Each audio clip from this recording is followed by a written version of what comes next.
Hi, and welcome to Blessed in the Country. My name is Diane, and thank you so much for joining me here today. Okay, let's get started. Here we go. So we're going to start off by browning our ground beef. And so now we are in the stage in our life where we want to save money, especially being in the economy that we're currently working in. And so we don't want any leftovers unless we had planned to have leftovers, because sometimes they get stuck in the back of our refrigerator and we do not use them. So I've got a pound of ground beef that I've browned up here nice and pretty, drained the fat off of it.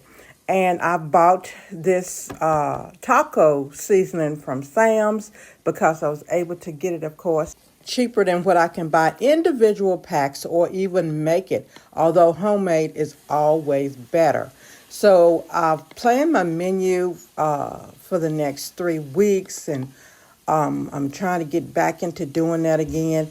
And I've got taco salad down for every Tuesday, and that's going to allow me to take advantage of using this big container. But then, of course, you'll have more to use for later on. So I've got maybe about 3 tablespoons, and I'll probably just add a little bit more to it because, it's just based on what you think and how it smells to you. So I'm just adding probably another tablespoon in there just so I can make sure that I have the seasoning in the way I would like to have it. And then after I do that, of course, I'm going to add in some water to that because, you still have to add the water to it. And so I'm going to add probably about a cup of water. I like for mine to be nice and moist, I guess could be a word to use there. But I don't want it to be, just dry and sticking to the pan. So I want it to be very loose would be a better word. So I'm just going to add a little bit more water, kind of finish out that cup of water that I got. And here it is.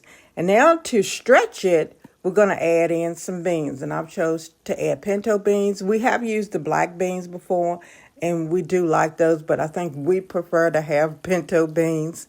And so we're going to put those in, and there goes the lid. And that's why I always tell you to rinse off your lid or wash it. I used to work in a grocery store, so I know what goes on in a grocery store, and, it's not very nice. And, of course, there are always the wonderful rats there crawling over stuff. So just always make sure you take your dishcloth and just soap it up, wash it off real good, and rinse it. It only takes a second to do that. All right, so here it is, looking all beautiful and lovely. That is gorgeous. All right, so in an effort to save, we're just going to use what we got. I did get some Doritos on sale at my store. For the party size, they were only $2.99. So, yeah, I got those as opposed to buying the tortilla chips, which is what we use also. But it was a great buy, and we'll have plenty left over just to snack on.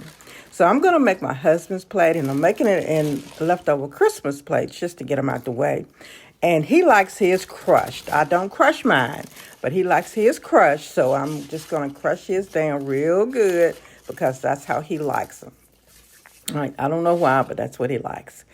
And then we're just going to spoon some of our taco meat with our beans mixed in there. We're going to spoon a generous portion over on there for him.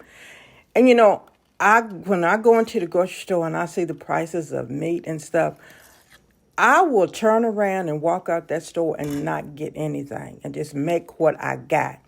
Now, I've got my cheddar cheese. I normally shred my own cheese, but I had to take some cheese to work for a function. I had 2 bags, and we only used 1. So I bought my bag back. It's not like I haven't eaten the shredded cheese, pre-shredded cheese before. So I said, you know what? I'm going to use it for Taco Tuesdays. So here it is. We're going to make sure we use it up. And then my lettuce here, this is the lettuce that I'm going to use to make my salads for work during the course of the week. So, of course, I'm going to put it on my taco salad. So I'm just thinking about how I can use everything that I've got to make it through the week and not have anything to go bad or not use it. So I'm going to put a little bit of lettuce on his. He doesn't eat a lot of lettuce. It just doesn't do well with his tummy, so I don't give him as much. So that's looking nice and pretty. And then, of course, we got our tomatoes. And these are tomatoes that I'm going to put in my salad that I'm going to take to work. And these are just the grape tomatoes. And I've washed them, got them nice and washed. And I'm just going to split them in half. And then I'm going to split the half in half. And just put them on our salad. And that looks really, really nice, okay? So look at that. Yum, yum, yum. That looks really, really good. Just use what you got. That's what I've always told you. All right. I'm going to put some more cheese on here because cheese, may as well. I got this big bag. And then I'm going to use my salsa. And again, I got this big container of salsa. And this has lasted us, and it looks good. And I make sure I put it in the coldest part of the refrigerator. And we're almost completely out of it. But I'm going to sprinkle that on the taco salad. And he likes a lot. So, I make sure I give him a generous portion of that because, it's what kind of makes a taco salad. I have some sour cream, and he doesn't really like a lot of the sour cream, so I just give him a few little swirls of that. Okay, I guess I could have did that a little bit prettier. And then I got some chives in the place of chopping up onions. There is also onion powder in the salsa mix, but we're just going to sprinkle some chives on top of our salad, make it even prettier, and there it is. Salad. Yum, yum, yum. That is looking really good. Just remember, use what you got. And here is mine. Of course, I've got more lettuce and more sour cream on mine because that's how I like it. All righty. Now we're getting into our fudgy walnut brownies. So the first thing we're going to do is we're going to put in our dry ingredients, and we're going to do everything in this one bowl. So I'm going to add to this bowl, I'm going to add a half a cup of all-purpose flour. So make sure it's the all-purpose flour now. All right, we're going to get that in there. And then we're going to go in with a fourth a teaspoon of salt and a fourth a teaspoon of baking powder. I just put them in the same spoon. But it is a fourth a teaspoon of salt, fourth teaspoon of baking powder. And then we're going to add in 1 cup of sugar. You can add less if you like. But because I'm putting walnuts in mine, I'm putting in a whole cup. Just make it the way you want it. And then we're just going to mix these together, make sure they're all nice and incorporated in there really, really well. All right. Then put in our cocoa powder, and that's going to be 1/3 cup of the unsweetened cocoa powder. Okay. You can use any kind that you like. You can use the darker or the light. I think this is just what I had in my pantry. And we're going to get that in there. And we're going to, again, stir that and incorporate that in there really, really well and get that going. That's looking really good. Okay, and this is looking really good. And then we're going to push all of this to the side. Remember, we're doing this all in one bowl because we're going to add 2 eggs. And I'm just going to go ahead and get my 2 eggs. Just get them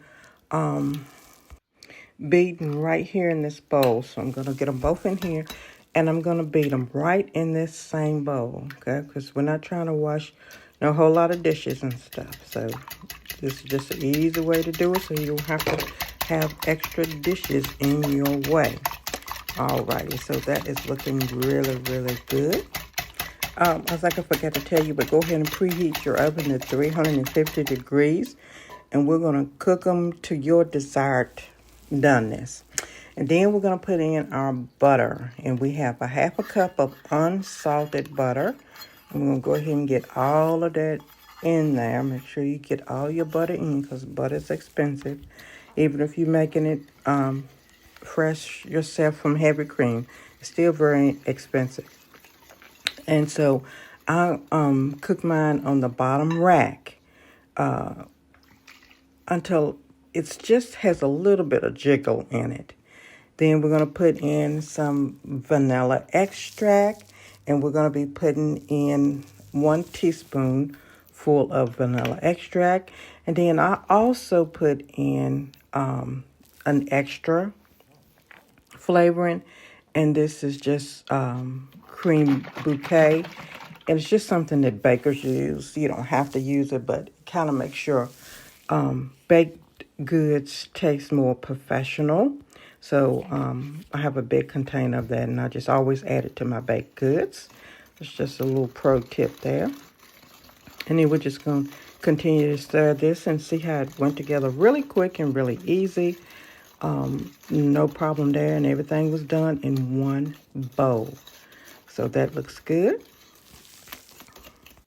You just want to check and make sure that you don't see any big lumps in it. And then I'm going to put in some walnuts. You don't have to, but I'm going to put in about a half a cup of walnuts into mine. And I keep my walnuts in the freezer because I get the big bag. And so we're just going to chop our walnuts and get them chopped to the size that I want them chopped at, and add them right over in there. So we're just going to fold these right in.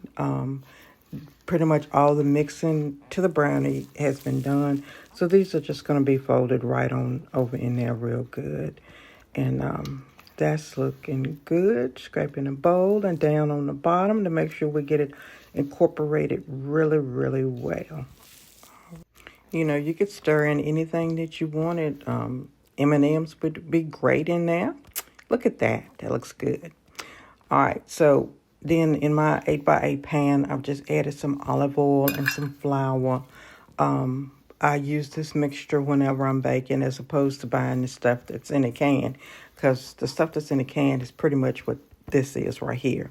So it's cheaper and it works great. Nothing will stick. So I'll just add some olive oil. You can add whatever oil you have, and you want to add your flour and just mix it right in the container. So we're going to make sure that we cover the bottom really well, and then just go up on the side. I don't go all the way up on the side, but I try to get the side about 1/4 of the way up. Okay, that looks good. And then we're just going to pour our brownie mix over into our 8x8 pan and get that all in there. And these are just absolutely wonderful, rich, and easy homemade fudgy brownies that you can make, and your family is going to love them. And then we're just going to make sure we spread it. And I did put a little bit too much of my non-stick release in the pan, but that's okay. It's all edible, and you know where it came from, unlike what's in the can. So we're just going to spread it all the way and make sure we spread it to the edges and get those edges in there really well. Now you can use lard and flour or butter and flour, but be careful with the butter. And then I had a couple of chocolate chips just left over from my container, and I've decided, hey, I'm going to throw those in there too. So I'm just going to go ahead and put those over on top of it.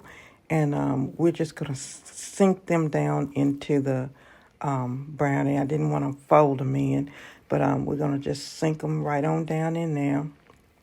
And they're going to be nice and ooey and gooey and chocolatey. All right, that looks good. We're going to get it into the oven, 350 degrees, 20 to 23 minutes. All right, and here it is. That looks great. And that's a shot from up top. Here's a side shot. Thank you so much for watching. Be blessed.